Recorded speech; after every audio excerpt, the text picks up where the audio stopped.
નમસ્કાર દર્શક મિત્રો, હું જપન શાહ, કાનમ એક્સપ્રેસ ન્યૂઝમાં આપનું સ્વાગત છે. જોઈએ આજના મુખ્ય અને મહત્વના સમાચાર. રાજ્ય સરકારના સંયુક્ત જાહેર સાહસ જીએનએફસી કંપનીની સ્થાપનાને 50 વર્ષ પૂર્ણ થતા સુવર્ણ જયંતિ મહોત્સવની હાલ ઉજવણી કરવામાં આવી રહી છે, જેમાં રાજ્યના મુખ્યમંત્રી ભૂપેન્દ્ર પટેલે ગુજરાત નર્મદા વેલી ફર્ટિલાઇઝર્સ એન્ડ કેમિકલ લિમિટેડ જીએનએફસીના સ્થાપનાના 50 વર્ષ પૂર્ણ થવાના ઐતિહાસિક અવસરે 50 વર્ષ વિકાસ, નવતર પ્રયોગો અને રાષ્ટ્ર નિર્માણની થીમ હેઠળ સુવર્ણ જયંતિ મહોત્સવમાં ઉપસ્થિતિ આપી હતી. આ પ્રસંગે GNFC golden jubilee coffee book ટેબલનું વિમોચન પણ કરવામાં આવ્યું. જીએનએફસીની પર્યાવરણીય પ્રતિબદ્ધતા સમાન 22,000 ચોરસ મીટરમાં ફેલાયેલું અને 92 અલગ અલગ પ્રજાતિના 1,01,972 જેટલા વૃક્ષોનું મિયાવાકી વનનું સીએમ ભૂપેન્દ્ર પટેલના હસ્તે લોકાર્પણ કરવામાં આવ્યું. આ સાથે જ વિદ્યાર્થીઓના બૌદ્ધિક વિકાસ માટે અપગ્રેડ કરાયેલા આધુનિક નર્મદા નગર કોમ્યુનિટી સાયન્સ સેન્ટર સાથોસાથ સ્પેસ સાયન્સમાં રસ ધરાવતા વિદ્યાર્થીઓ માટે અદ્યતન ટેલિસ્કોપ અને વિદ્યાર્થીઓના સંદર્ભ અને સંશોધન માટે પુસ્તકોના વિશાળ સંગ્રહ ધરાવતી આધુનિક લાઇબ્રેરીનું પણ લોકાર્પણ કરવામાં આવ્યું હતું.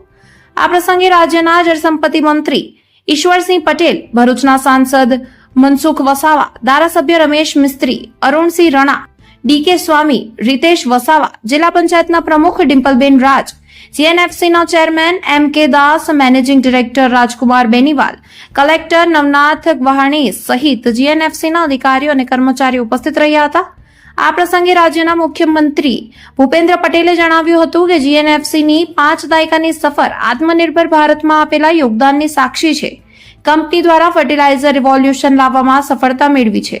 જીએનએફસીના નીમ પ્રોજેક્ટની આંતરરાષ્ટ્રીય કક્ષાએ નોંધ લેવાઈ છે. સાંભળો આના પર ભૂપેન્દ્ર પટેલે શું કહ્યું. રિપોર્ટર રવિ સૈયદ, ભરૂચ.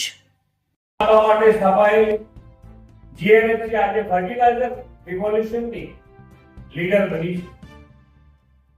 શ્રી મોદી સાહેબે દેશનું નેતૃત્વ સંભાળ્યા બાદ દેશમાં બંધ પડેલા ફર્ટિલાઇઝર કારખાના શરૂ કરાવે, દેશના ખેડૂતોને સમયસર અને પૂરતું ખાતર મળી રહે તે માટે ટેકનોલોજીનો સમન્વય કરાવે છે અને ફર્ટિલાઇઝર સેક્ટરના વિકાસને તેમણે નવી દિશા આપી. ખાતરમાં આત્મનિર્ભરતાના કારણે આજે પરિસ્થિતિમાં પણ ખેડૂતોને ખાતર આપવા આપણે સક્ષમ છીએ.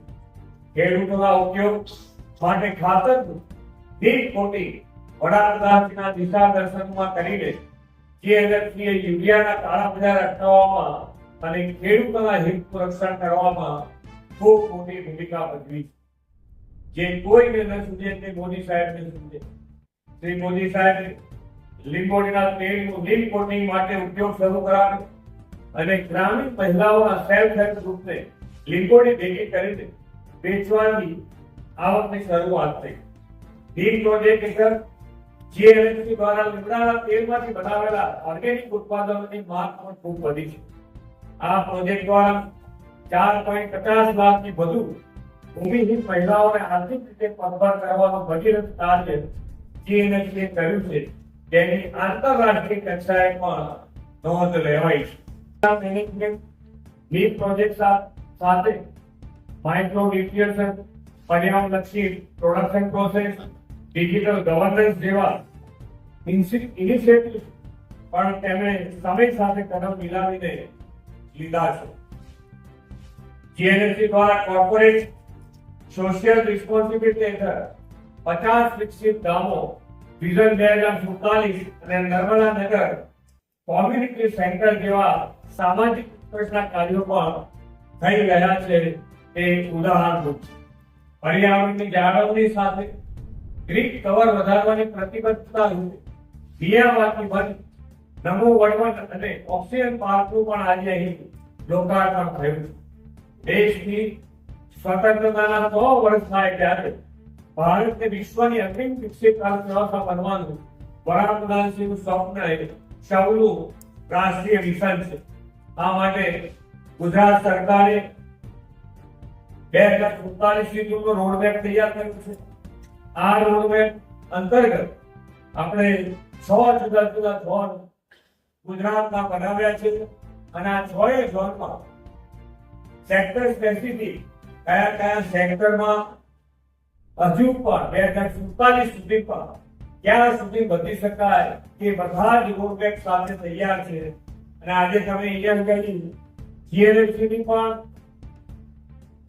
આ ફિલ્મ જોઈ એની અંદર તમે બરોબર તમારું ધ્યાન હતું કે નતું, પણ મારું ધ્યાન હતું કે તમે પણ 47 સુધીનો રોડ મેપ તૈયાર કર્યો છે ને અત્યાર સુધી જે તમારી જર્ની છે એના કરતા 10 ગણી સ્પીડે તમે આગળ વધવાની તૈયાર કરી. નરેન્દ્રભાઈ મોદીએ તેમના વડાપ્રધાન તરીકે સુશાસનના 12 વર્ષ પૂર્ણ કર્યા છે. GNFC ના 50 વર્ષ પણ આજે પૂર્ણ થઈ રહ્યા છે. તે એક શુભ ક્ષણ રહી છે. આદરણીય વડાપ્રધાન શ્રી ગયા મહત્વપૂર્ણ સિદ્ધિ માટે આપ સૌ વતી હું એમને ખૂબ ખૂબ અભિનંદન પાઠવું. તેમના નેતૃત્વમાં 12 વર્ષમાં ભારત વિશ્વની ત્રીજી મોટી આર્થિક વ્યવસ્થા બનવા તરફ તેજ ગતિથી આગળ વધ્યું છે. આ વિકાસ યાત્રામાં દેશના PSU નો પણ મહત્વનો ફાળો રહ્યો છે. વડાપ્રધાન શ્રી PSU ને વધુ કાર્યક્ષમ, પારદર્શક અને સ્પર્ધાત્મક સાથે પ્રોફેશનલ એપ્રોચથી પ્રોફિટેબલ બનાવ્યા છે. શ્રી મોદી સાહેબે PSU ના કર્મચારીઓ ભરોસો મૂક્યો અને તેમની સરકારી ગેરંટીમાંથી બહાર લાવી ઇનોવેટિવ પ્રોજેક્ટ માટે પ્રોત્સાહન આપ્યું. GNFC પણ આવું એક PSU છે તેની 5 દાયકાની સફળતા માત્ર કંપનીની સફળતાની તાકાત નથી, પણ રાજ્યના વિકાસ, ખેડૂતોની સમૃદ્ધિ અને આત્મનિર્ભર ભારતના નિર્માણમાં આપેલા યોગદાનની અનન્ય સિદ્ધિ છે. આ માટે હું GNFC ની મેનેજમેન્ટ ટીમ અને સમગ્ર GNFC પરિવારને ખૂબ ખૂબ અભિનંદન પાઠવું છું.